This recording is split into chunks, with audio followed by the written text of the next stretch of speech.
start by introducing our panelists before I'll introduce myself. So let's start with Joel Dorey. Joel is stimulating and connecting the ecosystem with startups and Startup Amsterdam, not Startups Amsterdam, Startup Amsterdam. And as a governmental party, they actively engage with scale-ups to help them grow further. Joel is involved in multiple projects working on topics like internationalization, new technologies, and more. And I'm very curious, Joel, to hear from you. What is more? And first of all, welcome. Thank you. Great to be here. Tell us a little bit more. Yeah, so we have a whole program written. It's a whole document of multiple pages which is published on our website. And how we work is with by building this program, Startup Amsterdam. We have multiple pillars.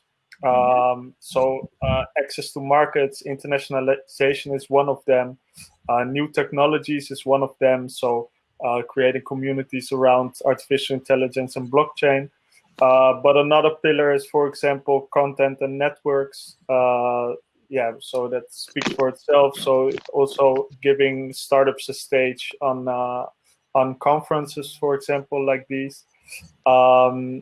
Other ones are creating, educating talent, attracting talent, and stimulating female entrepreneurship, for example. And our last pillar in this program is the creation of innovation districts. That's so a lot of startups and scale-ups want to be situated near the canals, which is of course nice, but there's not too much room there. So we want to also stimulate new innovation districts like Science Park, for example, and other hubs. Our whole program is on our website, so if you have a couple of hours free or you're interested, read it all through. But that's in a nutshell where the topics where we work on. Great. Well, when you say more, you were not exaggerating. It definitely is a lot more. And when you say website, is that startupamsterdam.nl.com? Which one is it? .org. .org. Okay, obviously. Yeah. So startupamsterdam.org, and I will type that in the chat box later, so everyone will have it. Thank you so much for joining us, Joel. In the meantime, I see in the chat box we have Philip joining us. Philip, I'm very curious where you're calling in from. Same with Renee. Welcome to this session. I'm very curious to hear from you where you guys are from, where you're calling in from. Renee is calling in from The Hague, also near the beach, Amsterdam East. Okay, good. So we're having a Dutch party here so far. Let's see if we can get some people from overseas maybe joining. Well, Julie was one of them, so let's see that we can still get her. Oh, and Jeanette's here. She's joining from Amstelveen.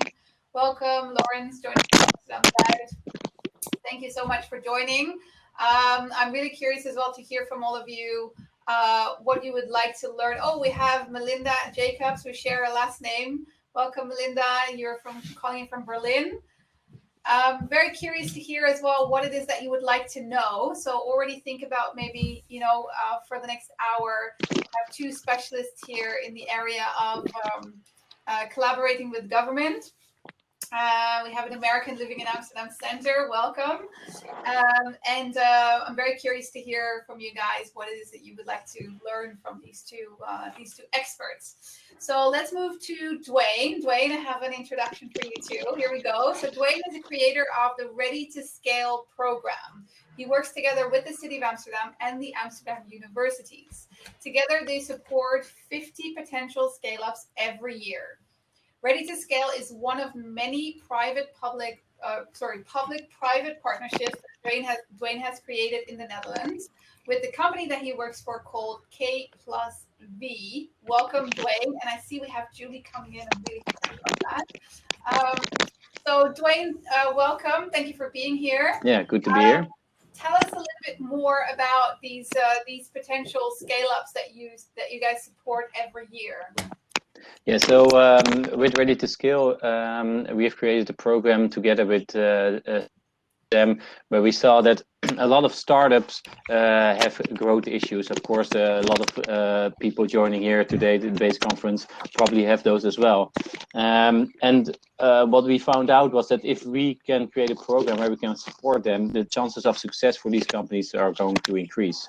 And therefore, we've created this program in 2013 and still going strong, working on startups from 250k revenue and above, about 700,000-800,000 euros, and trying to make them scale-ups in the definition that they really grow fast and well, continue to be a really valuable part of the Amsterdam economic situation.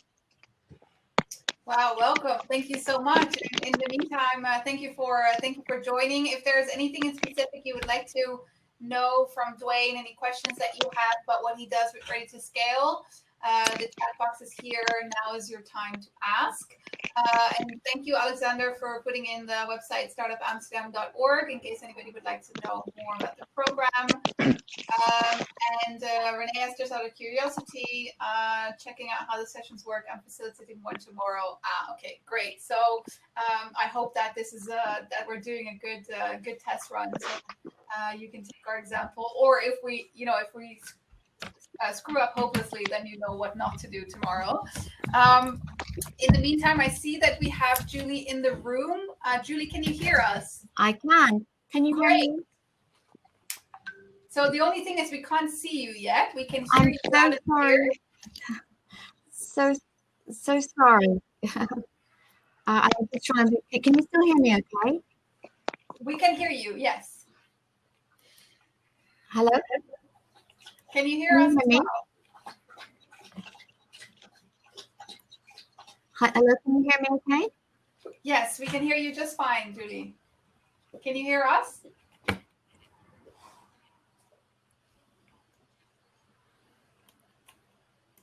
Not sure. You can hear us. Probably not. No, I don't think so. Okay, I see Renee is already typing. We can hear you, Julie. So I hope that you see that. Hi, I'm conscious you might be hearing some feedback from speakers. Are you? No, we're not. We don't hear any feedback. Okay, great. But you can hear me. Yes, we can hear you. Great. Okay. I'm so sorry, camera. Just having technical problems today. One of those days.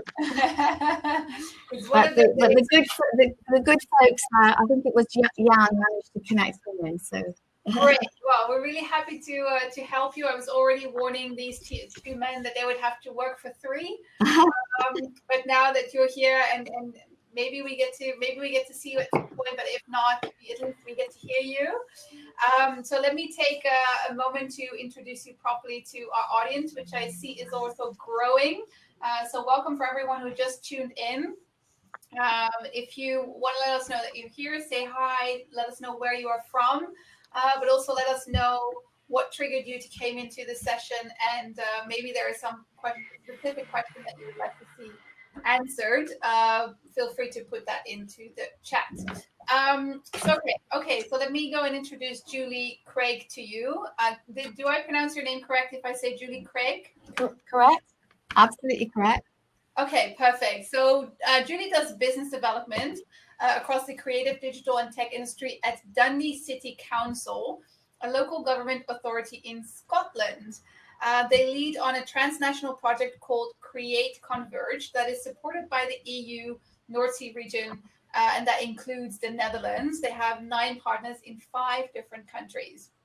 It's all about using the creative digital tech resources for applications like delivery, training, marketing, and to inform R&D. Welcome, Julie. Thank you. Can you tell us a little bit more about what you do with Create Converge? Okay, so it started with we had a previous project that was 15 partners in 9 countries. 6 countries. So that was quite a group to manage. But essentially, European projects are transnational projects anyway, and indeed all of them are very much about collaboration between the public and private sector. And in our particular case, we've always focused on kind of the creative digital tech areas. So I've worked both leading projects but also supporting projects, everything from Horizon 2020 through to regional development and writing projects and delivering on them. Okay, well, thank you for sharing that. I think there's a lot of valuable things that you have to share with our audience today. And my very first question, and it is for whoever feels like answering that one the first, and maybe there's someone else who can then add to the first answer, is when we think about public and private partnerships, what are the biggest challenges that we need to be aware of before starting such a partnership?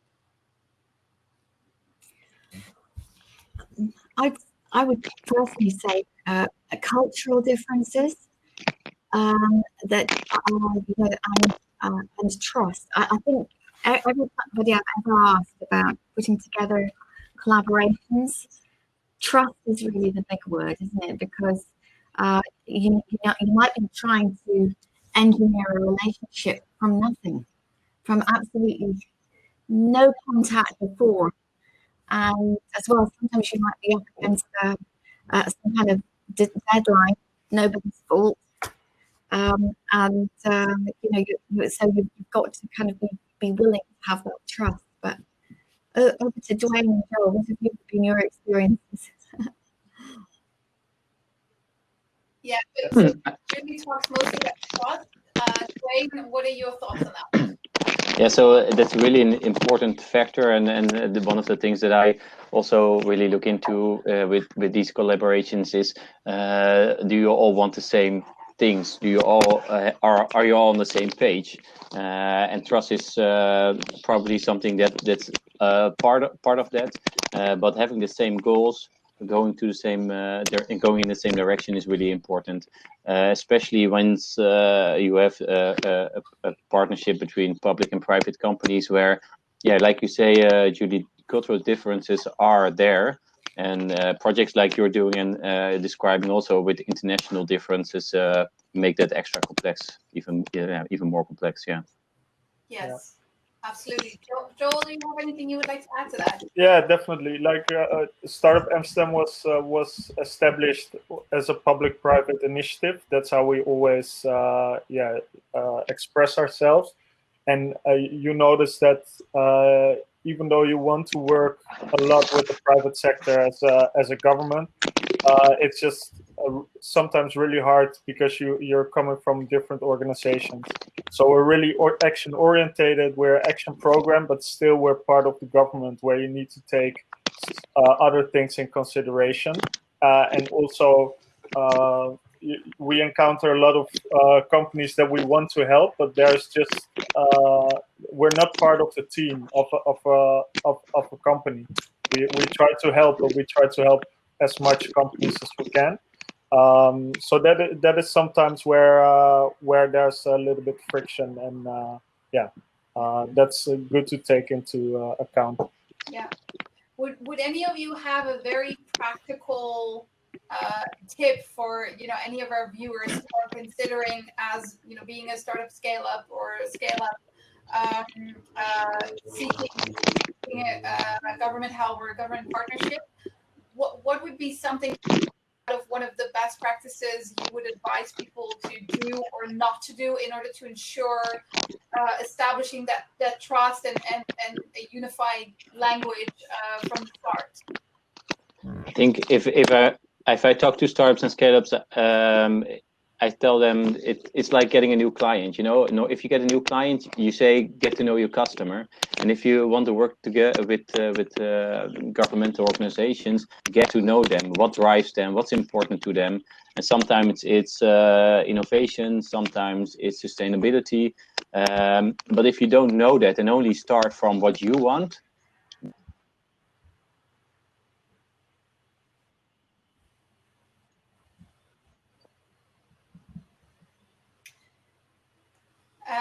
Dwayne, may I ask you to repeat your last sentence, because on my screen you froze for a little bit. I'm not sure if it was just me. Okay. Repeat that last sentence for me. Yeah, sure. So what I said was that if you start only from yourself and only what you want, without considering the position of the governmental organization, the collaboration will fail even before you start. Yeah. So it's really about finding that alignment at the beginning and really understanding from each other what it is that you would like to get out of the partnership. Exactly. You should work. Yeah, you should work on that yourself. So don't expect the government to always do that for you, because they're a big organization. They got a lot of startups and scalers coming towards them. Just make sure that you are prepared. And yeah, if I can add to that, that's a really good point. I think there's a lot of information out there, so you actually know what the position of the government is and where their ambitions are and where their focus points are, and you can, that's publicly available, so you can just step into that knowledge and do your research, and then collaboration is way better possible. I'm so sorry to interrupt, but you're both so right.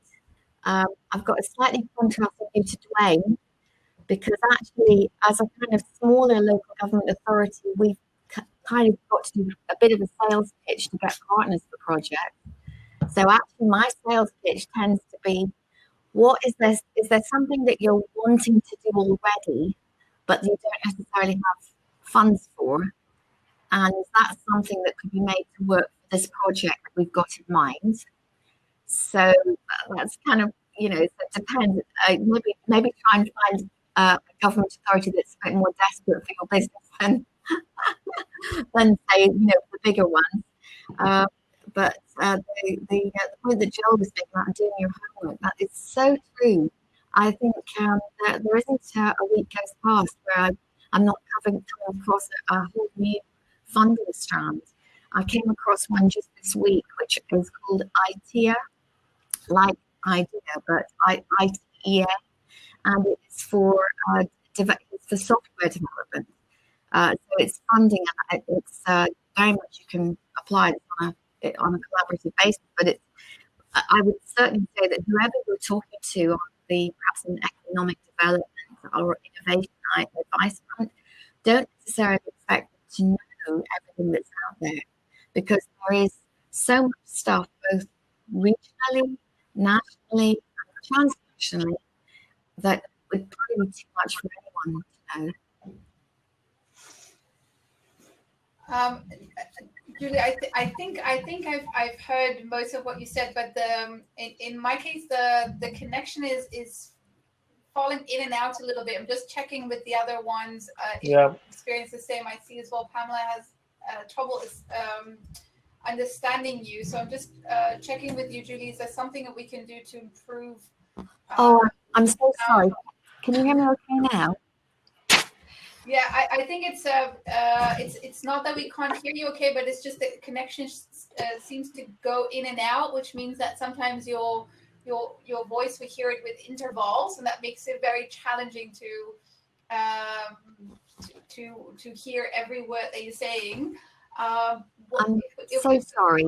It's okay if we can't do anything about the microphone. May I just ask you if you would slow down a little bit the pace? Then even when we miss little bits and pieces, it's not that much that we would miss, and it would be easier for us to piece it together. Of course. That's usually an old trick that works if we can't change or if we can't improve the connection. Okay. I was saying in response to Dwayne's comments that it's quite we actually have to do quite a sales job to get partners for projects, and that we're actually saying, what is it that you're wanting to do, to see if we can kind of find some synergy between a project and what individual partners are wanting to do. So sometimes it's worth trying to identify those opportunities. Might be with smaller organisations rather than with large government organisations who never have any shortage of people wanting to work with them. And I would also say, are you still hearing me okay, by the way? Yeah, we can kind of. understand most of it. Yeah. I'll tell you, We just make the best of it. I No worries. quiet and you can move on to the next question. So thank you for adding that. If I understood you correctly, what you're saying is that when you are seeking government support, it's always important to really look for your partner really carefully, because sometimes if you go for really big organizations, they have very different stakes than yours, and it might sometimes be more beneficial to go for the smaller projects and the smaller governmental organizations that might have more alignment with what it is you're trying to accomplish, rather than going for the big fish that everybody anyway wants to work with, so they don't really have they don't really have the stakes in there just as much as the smaller ones would. That's exactly right. Because I mean, I saw an example recently in the UK of a project funding bid where they clearly wanted you to have a route to market, and it was obvious that organisations that had already teamed up with major brand names were in with a much better chance than people that were sort of working with kind of much smaller fish, if you like. Yeah. So I think to try and maybe go for not to ever limit your ambition. I'm just meaning it's good to build up a portfolio of projects and maybe scale up in that way. Okay, yeah, I hear you. So maybe this is also an interesting follow-up question, either for Joel or Dwayne to answer. How do you, when you are scale up seeking to partner with government, where do you start and how do you decide, what kind of project or where you find your support and what is the best way to go about that, and how do you make that selection? Yeah. If I may add from the government perspective of Amsterdam, so we saw as a program also that startups and scale-ups were struggling with doing business with the government. Mm-hmm. So we followed the example of San Francisco, where actually the local government said, like, okay, we have a lot of great companies here in the city, a lot of tech, but the government is not using it. Let's create a program around that. It's called the Startup in Residence program, and it's an incubator program of the city of Amsterdam. This is not necessarily focused that much on scale-ups, but more on startups. But still, it shows that the government really wants to connect with these startups and give them the opportunity to develop their products and have the government as their founding client. And the success of the program has shown, because you see it now at ministries and in other municipalities throughout the Netherlands and even international. So that has been a nice way to do it. But of course, we also run into a lot of scale-ups that are still struggling with connecting to the government. So there's still really a step to take. Yeah. So what about you, Dwayne? Do you have? Yeah, so I agree that the programs like Startup in Residence really help to sort of open the door from the governmental side, and that the city of Amsterdam, the government there is also rather big. So even when you think you know where you should be, then it's not always the case. So in any organization, governmental organization that you want to join, my sort of tip would be to find somebody who knows that organization already, because otherwise you're gonna get lost in the from one person to the other. So if you know somebody who already worked with them, know the right people, then they can guide you to the person that wants to work with you as well. And I think that's what I would do. Yeah, and as a scale up, when do you know it's time that your company could benefit from investigating these opportunities to work with the government, to have a partnership from the government? When do you know is a scale up its time, or there's an opportunity? What are signals or signs? I think you should start at your own company. What is your strategy? Where do you need help? And the scale-ups that we work with really differ in the ways that they need the government. Sometimes they want the government as clients. Sometimes they want them for the right permits.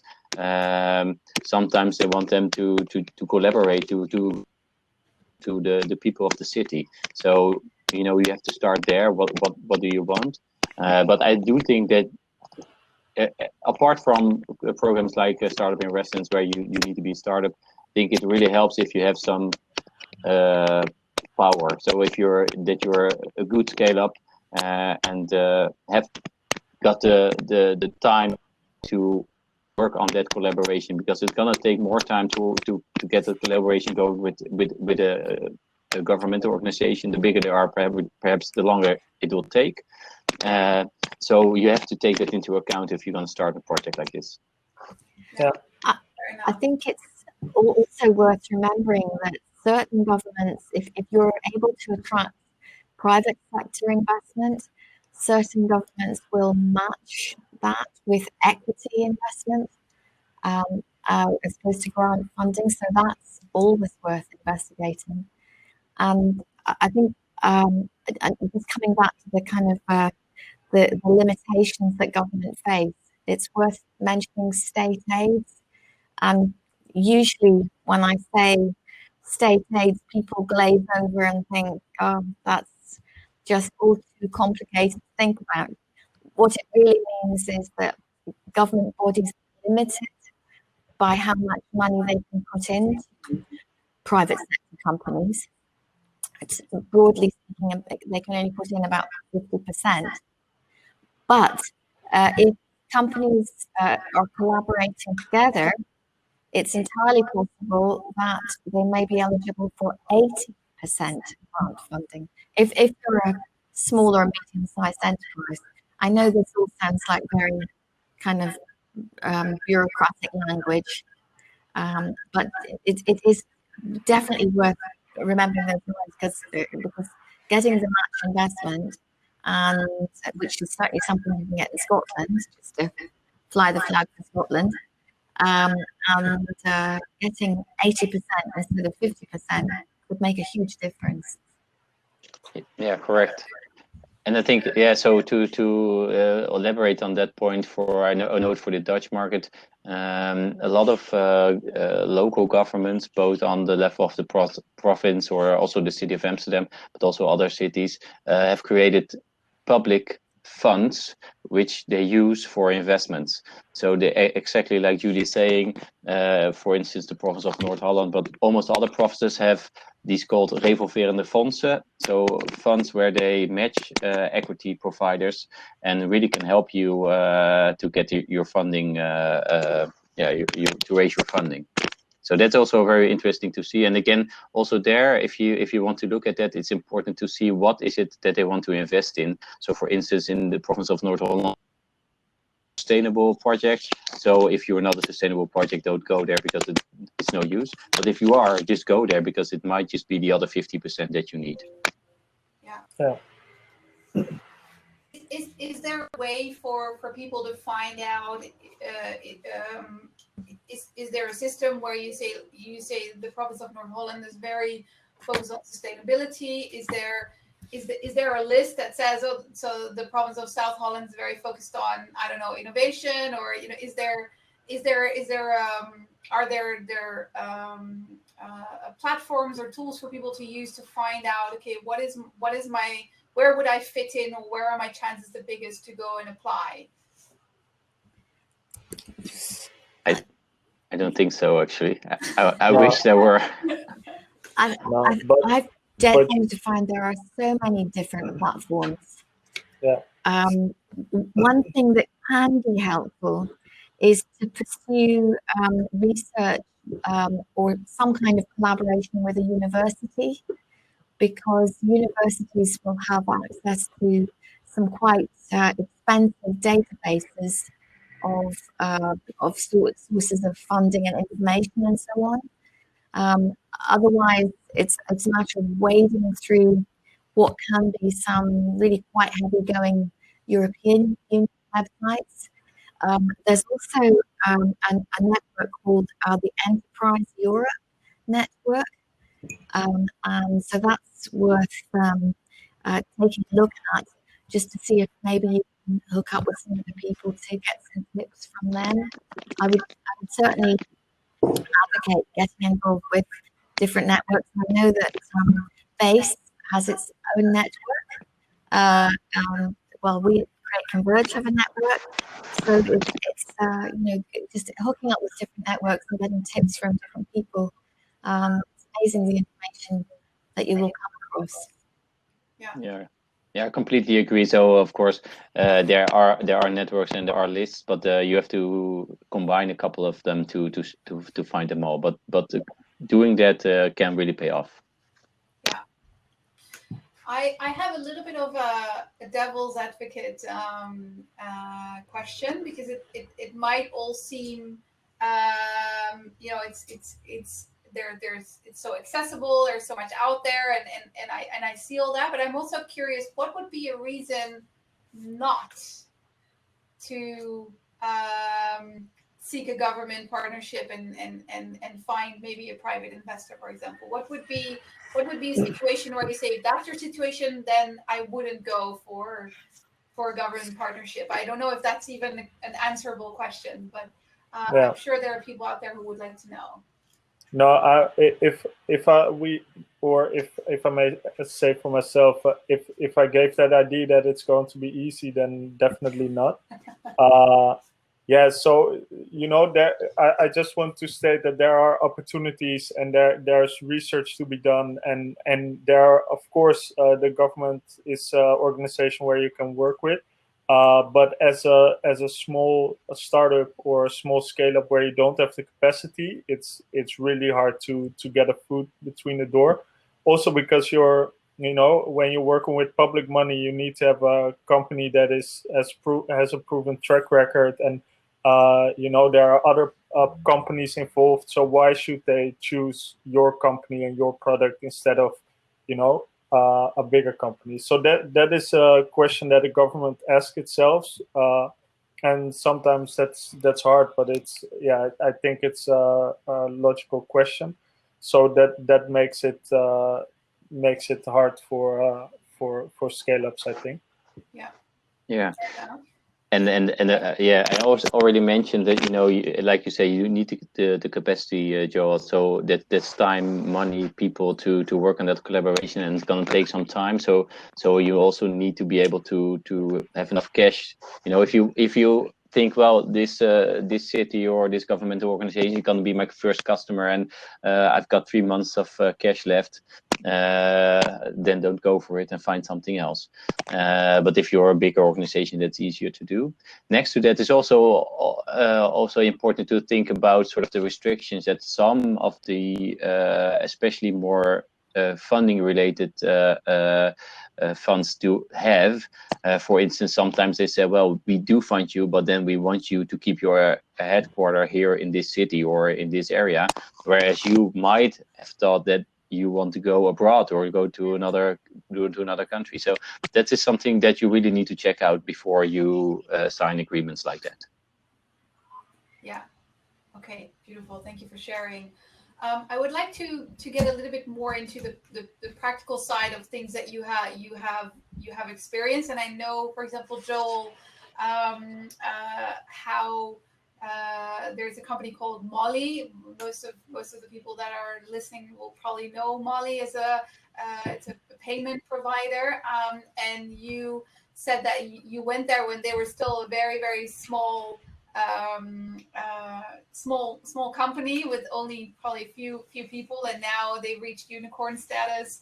I'm very curious if you could tell us a little bit about what you worked on with them and how that went, and how you look back on the partnership with them.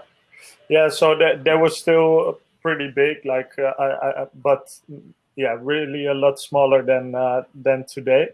So it was nice to see their office, and it was a project where I was hired for, and we focused on recruitment. So it was like an experiment to work with a couple of scale-ups and see their struggles around hiring internationals.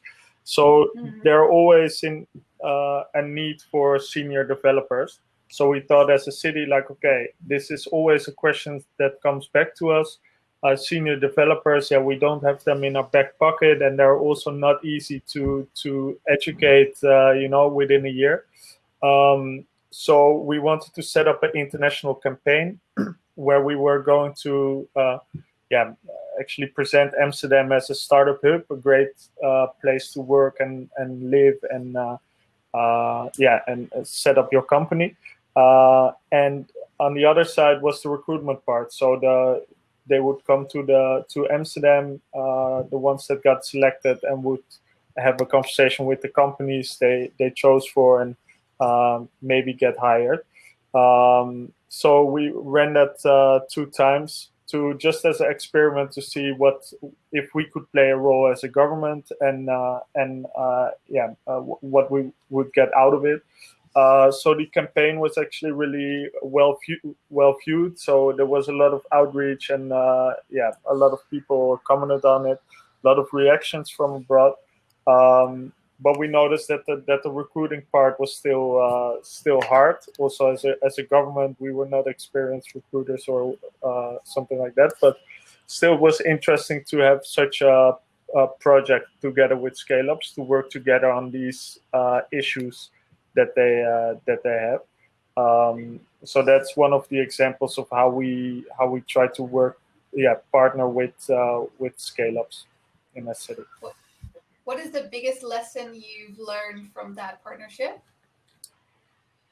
That even if you're not, even if you have the same goal and you're really working towards that goal, public and private, that still projects don't work. Sometimes it's just a lack of expertise or a lack of attention on certain subject. And that's what we noticed, that the whole recruitment part is really something outside of the scope of the government. So if you were to take a similar project again, you would not take on that part of the project again. It wasn't that we were recruiting ourselves, but more like we should have known that not getting a lot of reactions would eventually lead per se to hires. Fair enough. Okay, Dwayne, I see you nodding. Do you have a similar story to share with us?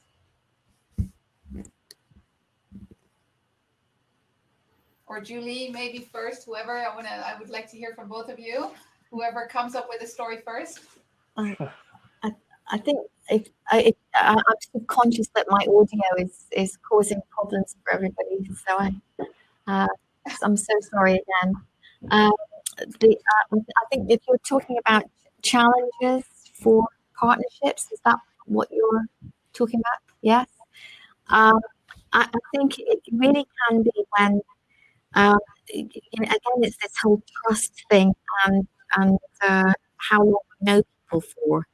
That if people are not really honest even with themselves about what they're after from a particular collaboration, and that their expectations are unrealistic perhaps, or that they don't understand that collaboration is about giving as well as taking.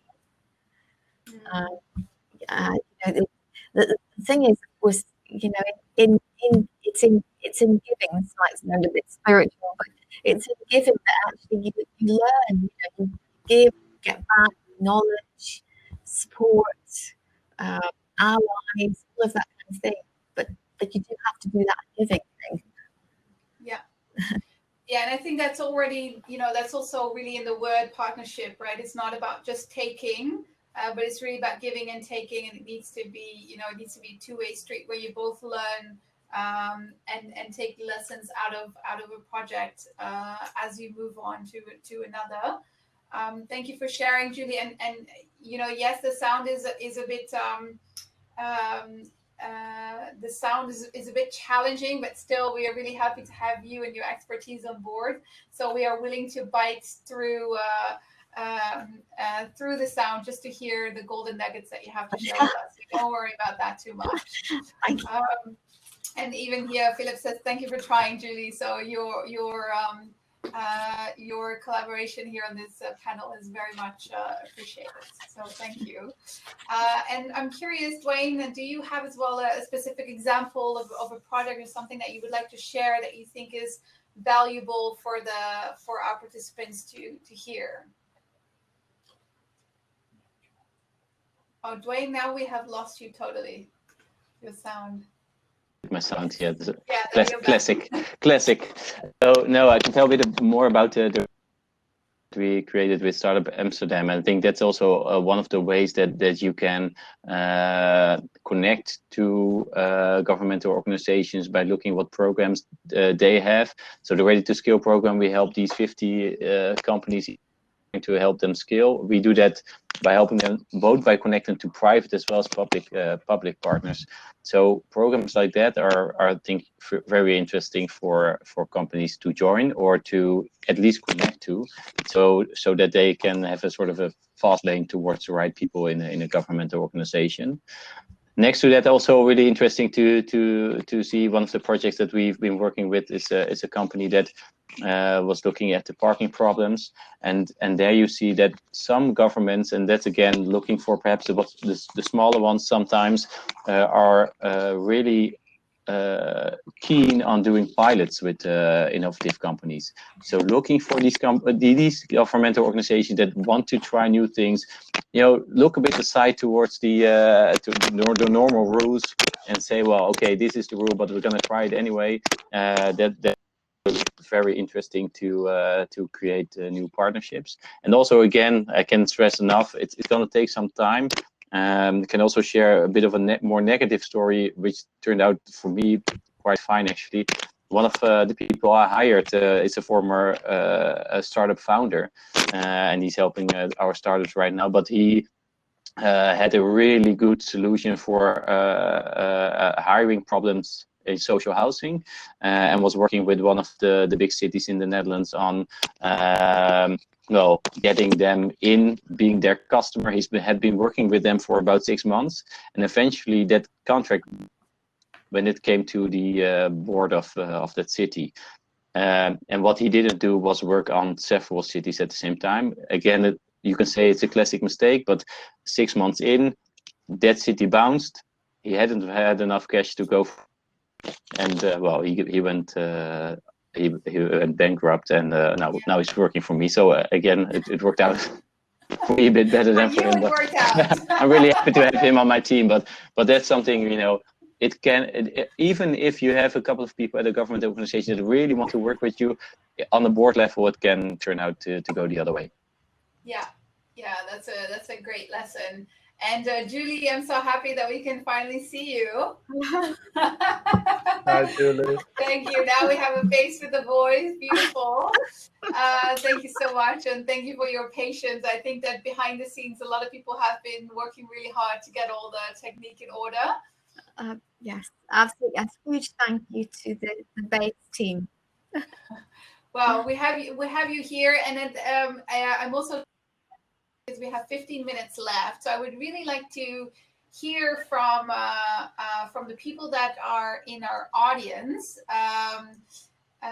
What would you like to hear from any of these three speakers? So you have learned now, where they are from, what their expertise is, who they are, and I'm really curious if there's a specific question you have for either all three or one of our panel members that they might be able to help you further on your own journey. And in the meantime, I'm very curious for all three, if this was your last if this was your last opportunity to talk to anyone who is in charge of a scale up, what is the one message that whether it's regarding, you know, having that partnership or regarding something else, what is the one lesson that you would like to give them, that thing that maybe, you know, tonight when they're talking to their partner about what they've learned in base conference, you know, what is the one, in one sentence, something that you would like to give to them that they will learn now and never ever forget? May I start with you, Dwayne? Dwayne, you got to unmute.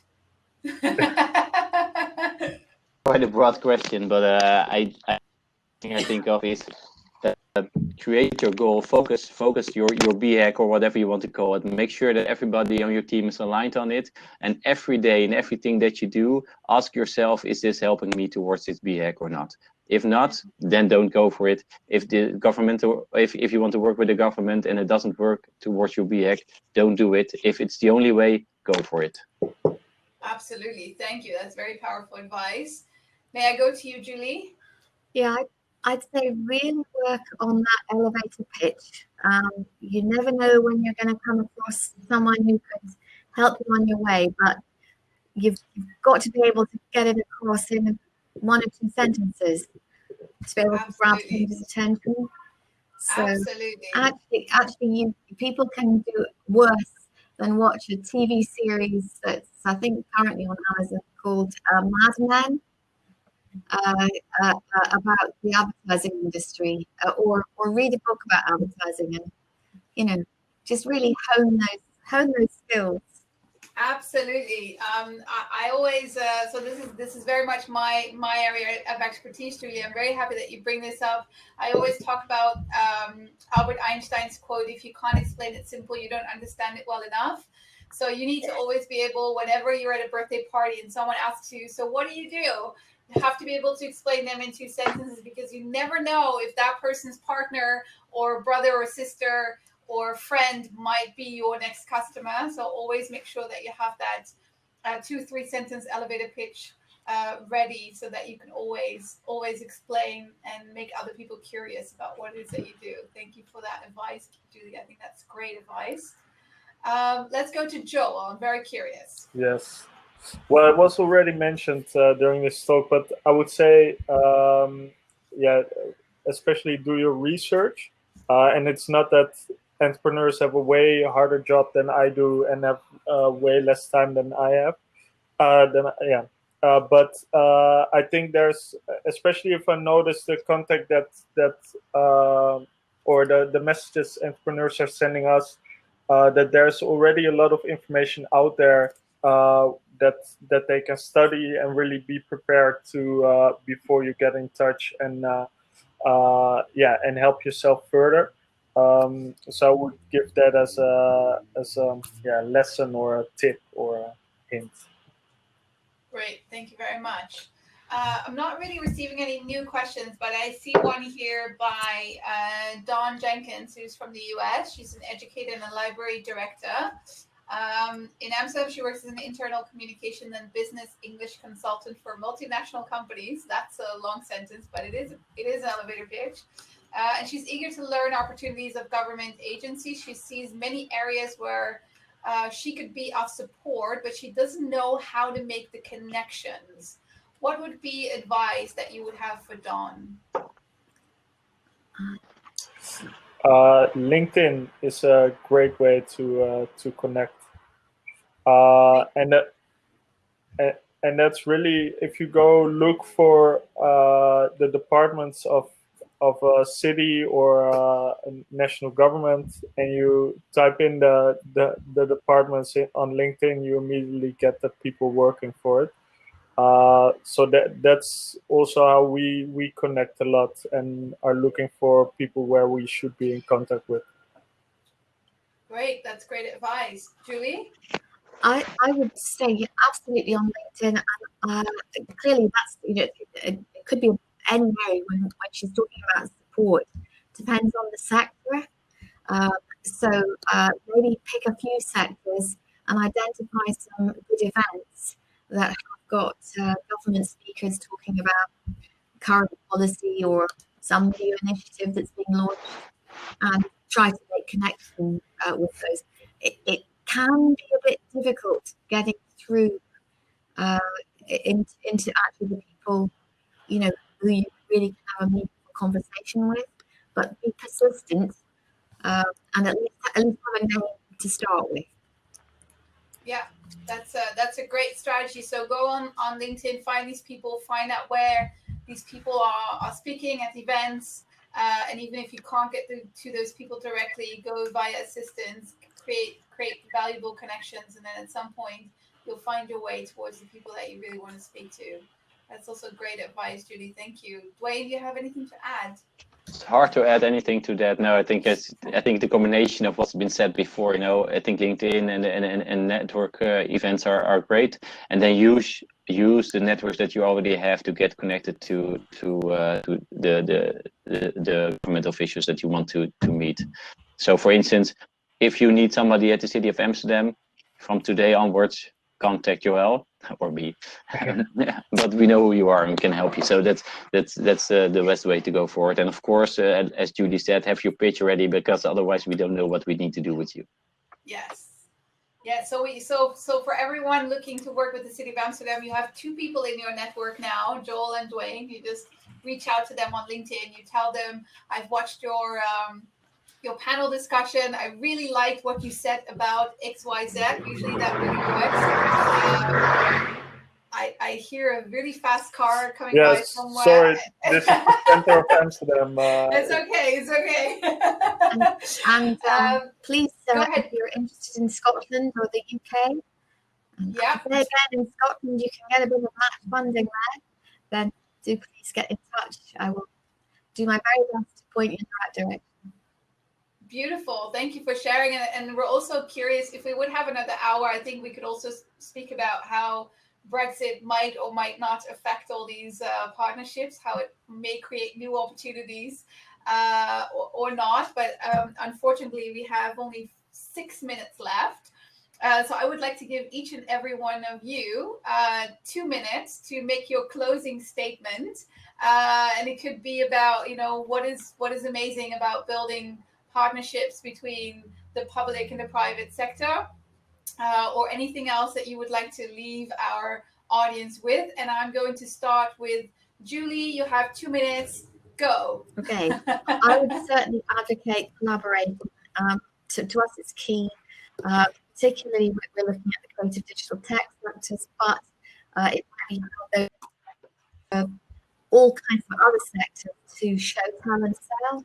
And I know people hate taglines, but what we mean by that is using those collaborations and using that technology for applications such as service delivery, marketing, training, informing R&D, even entertainment.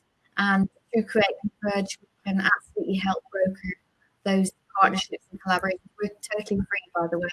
So we would welcome the chance to help people collaborate.